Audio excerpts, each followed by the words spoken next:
اکیلا ہے۔ اللہ الصمد، اللہ الصمد، اللہ بے نیاز ہے، اللہ بے نیاز ہے، لم یلد، لم یلد، نہ کسی کو اس نے جنا، نہ کسی کو اس نے جنا، ولم یولد، ولم یولد، اور نہ وہ جنا گیا، اور نہ وہ جنا گیا، ولم یکن لہ، ولم یکن لہ، اور نہیں ہے، اور نہیں ہے، لہو، واسطے اس کے، واسطے اس کے، کفوا، کفوا، برابر، برابر، احد، احد، کوئی ایک۔ کوئی ایک۔ یہ جو صورت ہے نا، اس کے 21-22 نام ملتے ہیں تفسیر میں، غالباً 22۔ تو اس سے آپ اندازہ لگائیں کہ اس صورت کی کتنی فضیلت ہے۔ یہ آپ کی کتاب عنبر الیام میں نا، تو وہاں آپ نام دیکھ سکتے ہیں، لیکن اس کا مشہور نام ہے سورۃ الاخلاص۔ کیا نام ہے؟ سورۃ الاخلاص۔ تو اخلاص خالص سے ہے کہ اس سورت کی 4 چھوٹی سی آیتوں میں اللہ تعالیٰ نے توحید کو علی وجہ الکمال بیان کر دیا، علی وجہ کمال بیان۔ ان مشرکوں کو بھی جواب دیا جو کہہ رہے تھے کہ اللہ کس چیز سے بنا ہے۔ مشرکین مکہ وہ نبی پاک کے پاس آئے، یہ مکی صورت ہے، کہتے ہیں نعوذ باللہ ثم نعوذ باللہ کہ محمد بتا تیرا رب کس چیز سے بنا ہے۔ تو ہر چیز جو ہے نا اس کو ایک میٹیریل لگتا ہے۔ آسمان بنا دھوئیں سے، زمین بنی مٹی سے، سمندر بنے پانی سے، انسان بنا مٹی سے، خود ان کے جو معبود ہیں وہ بھی کوئی لکڑی کا، کوئی پتھر کا، کوئی لوہے کا، کوئی سونے کا۔ تو کہتے ہیں محمد بتا تیرا رب کس چیز سے بنا ہے، آپ خاموش ہیں۔ اور دوسرا شان نزول میں یہ واقعہ ہے، الیاذ باللہ ثم الیاذ باللہ، کہتے ہیں محمد بتا رب کا نسب کیا ہے۔ ہر ایک کا نسب ہوتا ہے، تو کچھ نے سوال کیا رب کس چیز سے بنا ہے، کچھ نے سوال کیا رب کا نسب کیا ہے۔ تو اللہ تعالیٰ نے اس کا جواب دینے کے لیے آمنہ کے لال پر سورت اخلاص نازل فرمائی۔ میرا پیغمبر ان کو جواب دیں، قل هو اللہ، قل هو اللہ، هو اللہ احد۔ اب ایک ترجمہ اس کا یہ ہے کہ کہہ دیجئے وہ اللہ ایک ہے، وہ اللہ ایک ہے۔ ایک ہے۔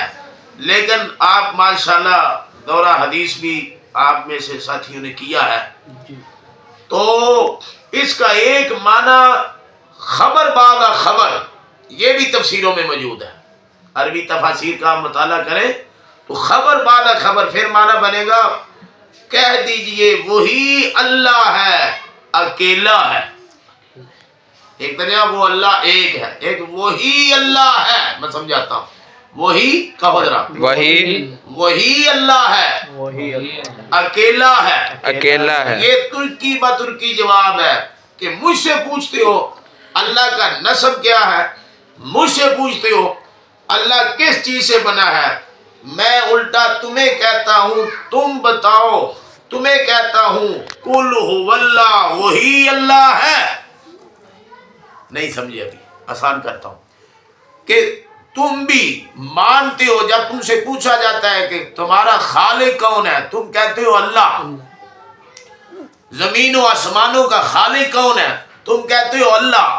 تم سے پوچھا جاتا ہے قل من یرزقکم من السماء والارض، یہ مسئلہ الہ میں 12 آپ کو میں نے بڑی بڑے چیزیں بتائی تھی کہ بڑی بڑی چیزوں میں وہ شرک نہیں کرتے تھے، 12 مسئلے دکھائے تھے نا، یاد ہے؟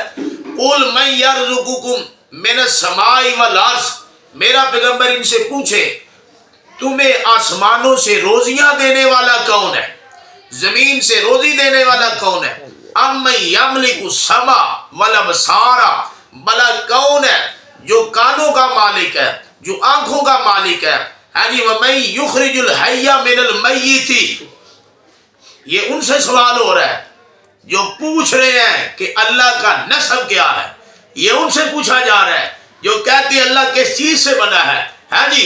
وَمَن يُخْرِجُ الْحَيَّ، من المیتی ہر وقت اپنے ہر کام میں اپنے ہر کام میں اس کی محتاج ہے، اس کی محتاج ہے، محتاج ہو، محتاج اور ہو، وہ مخلوق میں اور وہ مخلوق میں کسی کا بھی کسی کا بھی کسی بھی وقت کسی بھی وقت اپنے کسی بھی کام میں اپنے کسی بھی کام میں محتاج نہ ہو، محتاج نہ ہو، اس کو صمد کہتے ہیں۔ اس کو صمد کہتے ہیں۔ اب یہ معنی ہے صمد کا، بے پرواہ کا مطلب یہ ہے کہ اللہ ہمارا محتاج نہیں، کسی کا بھی کسی بھی وقت کسی بھی کام میں، ساری مخلوق، فرشتے اس میں آگے، انسان اس میں آگے، اپنے وقت میں انبیاء علیہ السلام اس میں آگے، صحابہ اس میں آگے، قیامت تک کے لوگ سارے، یہ پرندے، یہ چرندے، یہ درندے، یہ جانور، یہ سمندر کی مچھلیاں، یہ آبی جانور، یہ ہواؤں میں اڑنے والے پرندے،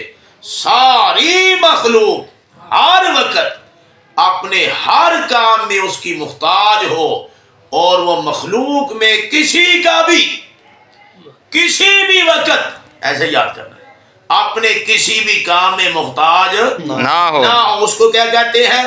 اللہ صمد، اللہ صمد، مخلوق میں اللہ کے نبی جو ہے نا وہ سب سے بلند رتبہ رکھتے ہیں۔ بے سب شک سے بلند رتبہ کن کا ہے؟ نبی کریم کیونکہ صلی اللہ انبیاء علیہ السلام سارے مصطفیٰ ہیں، سارے کیا ہیں؟ مصطفیٰ ہیں، مصطفیٰ ہیں، مرتضیٰ ہیں، محبوب خدا ہے، تو وہ بھی اپنے اللہ کے سامنے ہر وقت محتاج ہیں۔ اگر اعتبار نہیں آتا تو یا ایھا الناس، بے شک یہ سورۃ فاطر میں الناس میں کوئی مائی کا لال انبیاء علیہ السلام کو یا اولیاء اکرام کو الگ نہیں کر سکتا، الناس میں سب کو خطاب ہے، اے ساری دنیا کے انسانوں، انتم الفقراء، انتم فقراء، فقیر کی جمع ہے، فقیر کہتے ہیں مانگنے والے کو، کہ تم سارے محتاج ہو۔ اب میں اشارہ دے رہا ہوں، آپ ایک ایک بات پہ ایک ایک جمعہ پڑھا سکتے ہو، اگر اعتبار نہیں آتا تو آدم علیہ السلام کو عرفات کے میدان میں دیکھ لو، بے شک تفصیل میں نہیں جاؤں گا۔ اگر پھر بھی تسلی نہیں ہوئی، نوح علیہ السلام کو کشتی کا ملہ بنتے ہوئے دیکھ لو، اگر پھر بھی طمانینت نہیں ہوئی، ابراہیم علیہ السلام کو نمرودی آگ میں جاتے ہوئے دیکھ لو، اگر پھر بھی تمہیں یقین نہیں بنا، موسیٰ علیہ السلام کو بحر کلثم کے کنارے دیکھ لو، اور عیسیٰ علیہ السلام کو آسمانوں پہ جاتے دیکھ لو، بے شک اگر پھر بھی تسلی نہیں ہوئی تو یونس علیہ السلام کو مچھلی کے پیٹ میں دیکھ لو، کس کو پکار رہے ہیں؟ اللہ کو، بولتے نہیں، کس کو پکار رہے ہیں؟ اللہ کو، لا الہ لا الہ الہ الا انت سبحانک۔ یہ جو ہم الہ کا معنی شیخ القرآن کرتے ہیں، اللہ کے سوا مشکل کشا کوئی نہیں، یہ اس کی دلیل۔ کہنا تو چاہیے تھا کہ مولا مجھے یہاں سے نکال دے۔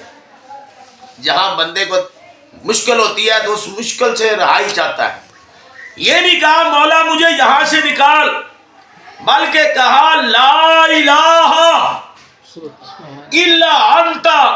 پیغمبر نے 3 اندھیروں میں یہ ثبوت دیا، الہ ہوتا ہی وہ ہے جو مشکل دور کر دیتا، بے شک الہ ہوتا ہی وہ ہے جو وہاں سے سن لیتا ہے جہاں کوئی نہ نوری سن سکتا ہے نہ